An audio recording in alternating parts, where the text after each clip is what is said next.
da mensagem da palavra de Deus, tá bom? Eu quero meditar com você aqui hoje, nessa noite de terça-feira, e é claro que seria muito bom se nós pudéssemos estar aqui com todos os nossos irmãos, juntos, reunidos no templo, mas o veículo que o Senhor nos deu foi a gravação de vídeo, é a internet, então vamos usar as ferramentas que o Senhor tem nos dado.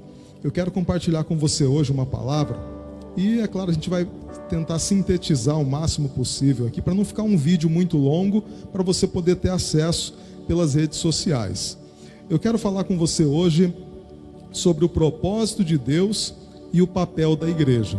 Antes eu quero dirigir a Deus uma oração junto com você. Senhor, nós louvamos o Teu nome aqui hoje, Pai, e quantas pessoas, neste momento que esse vídeo vai chegar para elas, também estão orando nessa noite de terça-feira.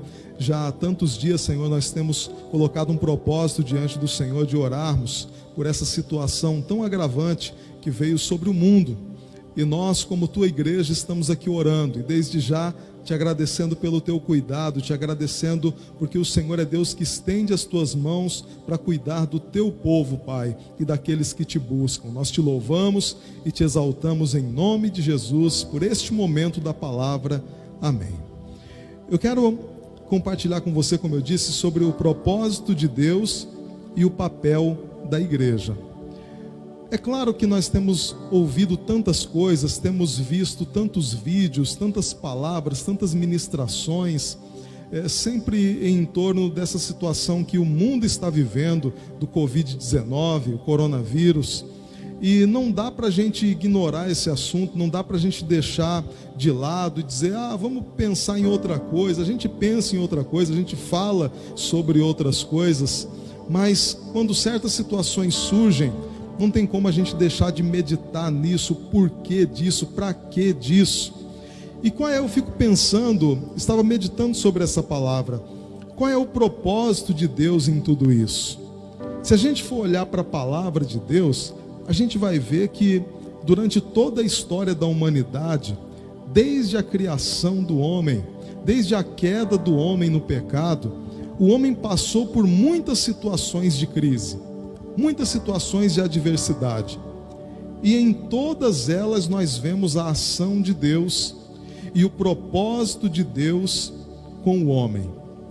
Qual sempre foi e qual sempre será o propósito de Deus com o homem? Atrair o homem para si. O propósito de Deus sempre será atrair o homem para Ele. Por isso que diz lá em João 3,16 que Deus enviou o seu único filho, porque Deus amou o mundo de tal maneira que deu o seu único filho, para que todo aquele que nele crê não pereça, mas tenha vida eterna. Qual foi o propósito de Deus em enviar a Jesus e deixar Jesus morrer numa cruz? Atrair os homens, as pessoas até Ele. Então o propósito de Deus para com o homem sempre foi de atrair o homem após si. E quando nós vemos situações como esta que está acontecendo no mundo inteiro, eu posso afirmar para você que esse é um propósito de Deus também como esse, atrair o homem até Ele. Lá em 2 Crônicas,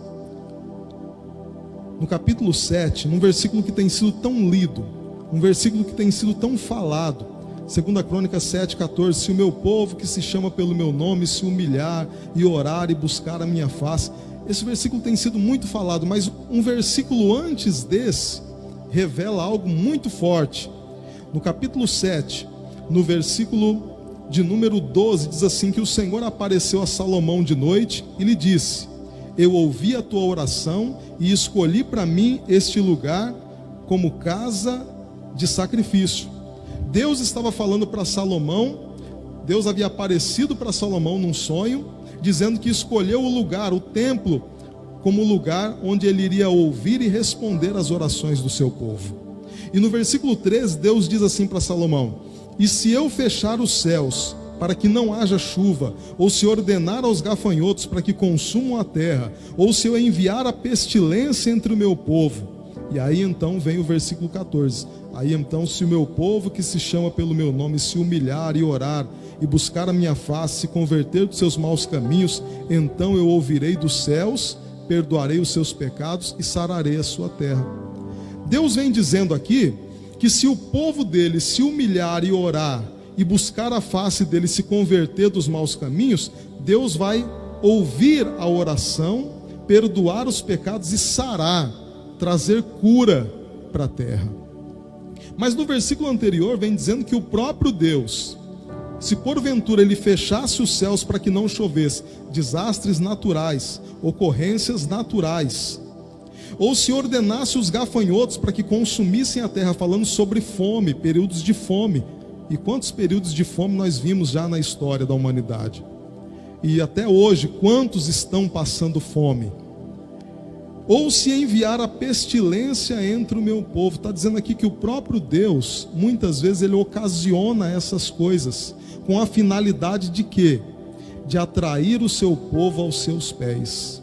Aí ele vem dizendo, se o meu povo que se chama pelo meu nome se humilhar, buscar a minha face. Então Deus está dizendo o que aqui? Deus está dizendo que em muitos momentos na história da humanidade, Deus permite a aflição no meio das pessoas, Deus permite o sofrimento no meio das pessoas, para que as pessoas se voltem para Ele. Esse é o propósito de Deus. A gente poderia usar tantas palavras aqui, como a gente tem visto tantos vídeos, tantas coisas, as pessoas falando e resumindo, sintetizando, é isso.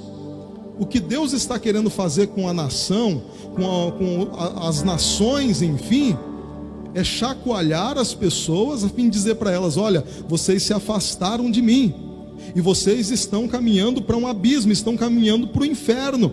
A mensagem que Deus está deixando para as pessoas é essa: busquem a mim.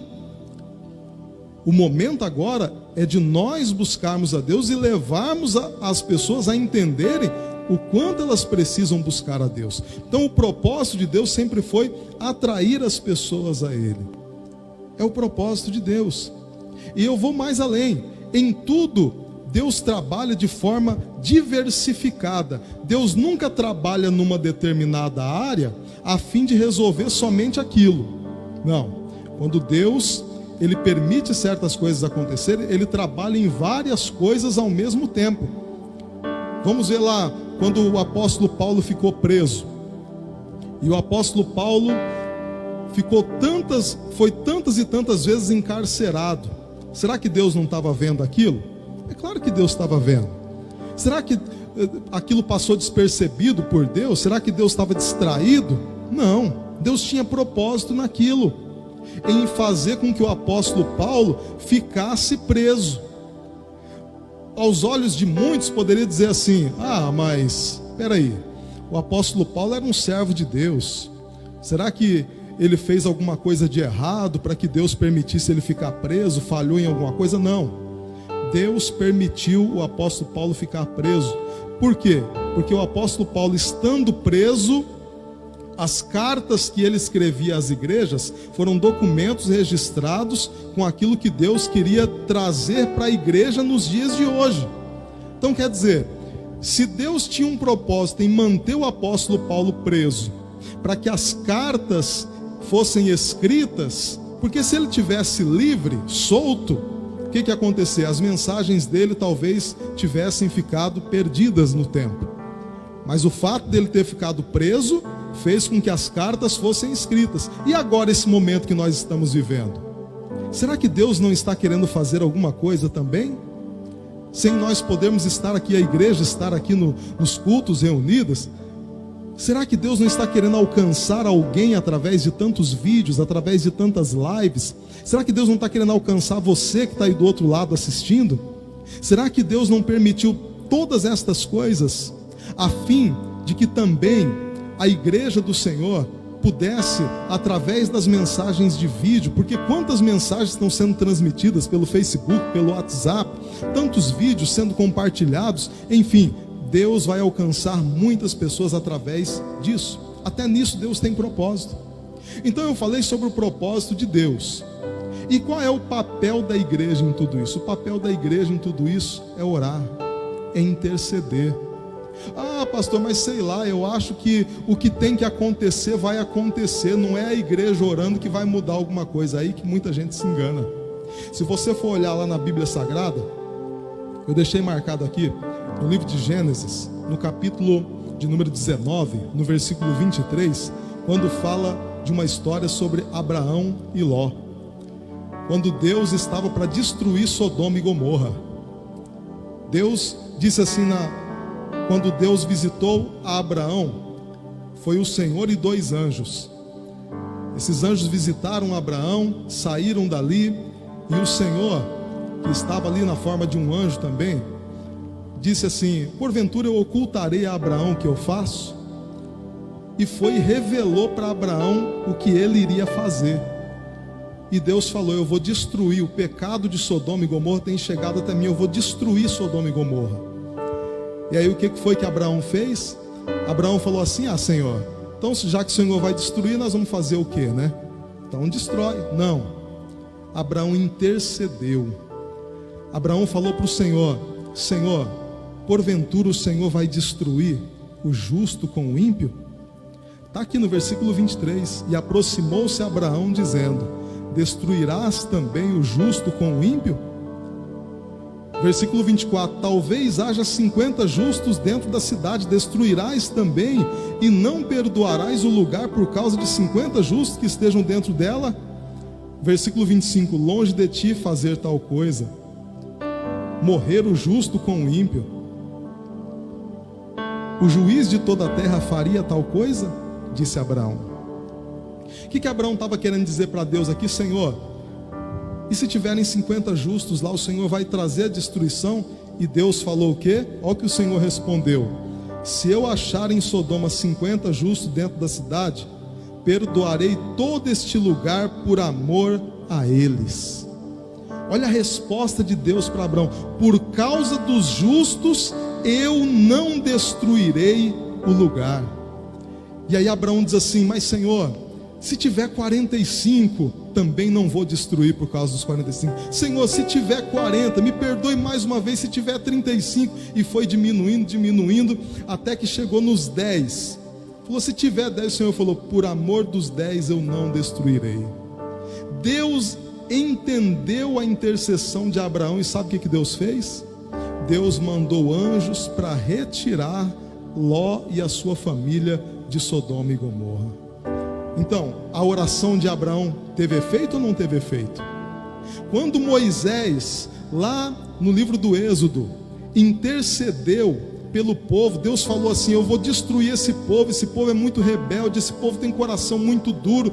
Moisés entrou no meio e falou: Senhor, se o Senhor destruir esse povo, o que vão falar de ti, as nações?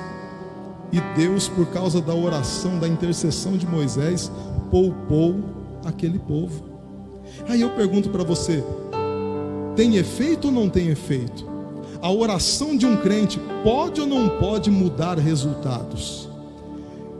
No livro de Gálatas, 1 Timóteo, no capítulo 2, no versículo 1, o apóstolo Paulo dizendo: exorto, pois, antes de tudo, que se façam súplicas, orações, intercessões e ações de graça por todos os homens. É recomendação da palavra de Deus à igreja, como seu papel, orar, interceder pelos povos. Eu quero tomar essa palavra aqui como uma palavra profética para nós. Quando Abraão intercedeu por Ló, falou: o Senhor vai destruir o justo com o ímpio? De maneira nenhuma o Senhor fará isso. Por amor da igreja, a igreja ainda é sal da terra, como o pastor Renato tem falado aqui. A igreja ainda está nesse mundo, e enquanto a igreja estiver aqui, por amor da sua igreja, Deus poupará o seu povo e poupará as nações. E o nosso papel é orar, é entrar no nosso quarto, interceder e clamar. Eu creio que pela oração da igreja resultados irão mudar. Eu acredito que pela oração da igreja, aquele gráfico que vem subindo e só subindo vai começar a cair, porque maior é o Senhor que está em nós do que aquele que está lá fora. O nosso Deus ainda tem todo o poder e Ele não mudou. Ainda é o Deus de Abraão, ainda é o Deus de Moisés, é o Deus que ouviu a oração de Abraão e ouviu a oração de Moisés ainda é o mesmo Deus que ouve a oração da sua igreja. O próprio Jesus nos ensinou a isso. Tudo quanto pedirdes ao Pai em meu nome, eu farei, para que o Pai seja glorificado no Filho. Então eu quero convidar você a orar junto comigo agora. Eu sei que você tem orado na sua casa, eu sei que você tem clamado junto com a sua família, mas diante dessa palavra, vamos clamar ao Senhor. Aí no seu lugar, eu gostaria que você desligasse a sua TV nesse momento. Eu gostaria que você se ligasse no Senhor agora. O Senhor Jesus nos ensinou que se nós concordarmos aqui na terra acerca de alguma coisa, será concedido pelo meu Pai que está nos céus. Então vamos orar nesse momento. Senhor, a Tua palavra foi ministrada aqui esta noite, Pai. E eu sei que essa palavra está alcançando vidas nesse momento. Talvez, quem sabe, pessoas que estavam desiludidas, dizendo: não adianta nem orar, porque já falou que vai ficar tudo ruim. E é isso que o maligno quer: desanimar, desestruturar, tirar a fé. Mas o Senhor, a Tua palavra vem para aumentar a nossa fé. A Tua palavra vem para produzir a fé necessária. E aqui nós ministramos a Tua palavra, Senhor, e nós cremos que o Senhor pode mudar situações. Assim como Ló estava condenado a morrer em Sodoma, mas a oração de Abraão mudou tudo. Eu creio que nesse momento, Senhor, o Senhor está visitando pessoas no leito de hospital. Eu sei que o Senhor nesse momento, por ouvir a nossa oração, nosso clamor, está mudando a situação de pessoas que estão nas UTIs, que estão agora condenadas, que estão em situação de risco. O Senhor pode visitá-las nesse momento. E não somente pessoas que estão agora nessa situação de vírus, mas pessoas que estão nesse momento entristecidas, pessoas que estão nesse momento angustiadas, vivendo situações de crise no casamento, problemas financeiros. Quantos empresários agora sem saber o que fazer? Mas Tu és o Deus que ainda ouve a oração da Tua igreja, Senhor. Visita nesse momento com Teu poder, manifesta a Tua glória, Pai. É o que eu lhe peço, Senhor. Responde-nos, em nome do Teu Filho Jesus. Amém. Graças a Deus. É o que o Senhor Jesus nos ensinou. Fecha a porta do teu quarto e ora.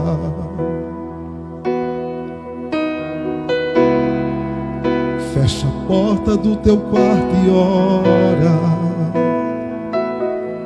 É o que Ele nos ensinou. Vou revelar os meus mistérios como ninguém revelou. Vou enxugar as tuas lágrimas como ninguém enxugou. Falo contigo nas horas amargas, falo contigo, sou o teu amor.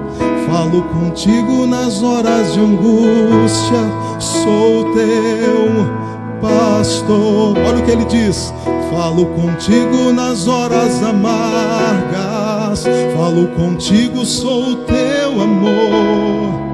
Falo contigo nas horas de angústia, sou o teu pastor. Sou o teu Deus, eu te ouvi, eu te visitei, chamei pelo teu nome lá no meio do deserto, do meu lugar secreto. Olha o que Ele diz: sou o teu Deus, te ouvi, eu te visitei, chamei pelo teu nome lá no meio do deserto, do meu lugar secreto, do meu lugar secreto. Fecha a porta do teu quarto e ora. Fecha a porta do teu quarto e ora. Fecha a porta do teu quarto e ora. Oh, é tempo da igreja do Senhor entender o seu papel nessa terra. É tempo da igreja do Senhor entender que a diferença entre a ruína e a bênção está através do quarto fechado. Então, como igreja do Senhor, vamos assumir o nosso papel e vamos interceder. Abraão intercedeu e ao invés da morte veio a vida. Moisés intercedeu e ao invés da morte veio a vida. A igreja está intercedendo e ao invés da morte vem a vida, em nome do Senhor Jesus. Fique com essa palavra. Deus te abençoe em nome de Jesus. Pastor Renato vai estar dando continuidade aqui. Deus abençoe você em nome de Jesus. Amém. Glória a Deus, né? A gente está sendo impedido de prestar culto presencial. Aí vai fazer a live. O Facebook, não sei se é o Facebook, trava. Outras igrejas também estão impedidas. Mas vai gravado. Você recebe essa palavra. Ela é nova, mesmo que a gente tenha gravado, mas vai chegar no teu coração como uma novidade de vida. Todas as vezes que você ouvir, Deus vai falar com você. Vai aquecendo o teu coração, porque em breve nós vamos estar juntos novamente aqui, em o nome de Jesus. Que Deus abençoe você, Deus abençoe tua família, Deus abençoe tua vida, em nome de Jesus. Obrigado, Silas, obrigado, Bruno, obrigado, Everton, Pastor Luiz, Simone, Márcia, o Igor, a Raquel, que estiveram aqui presentes. Deus abençoe, em nome de Jesus. Até a próxima.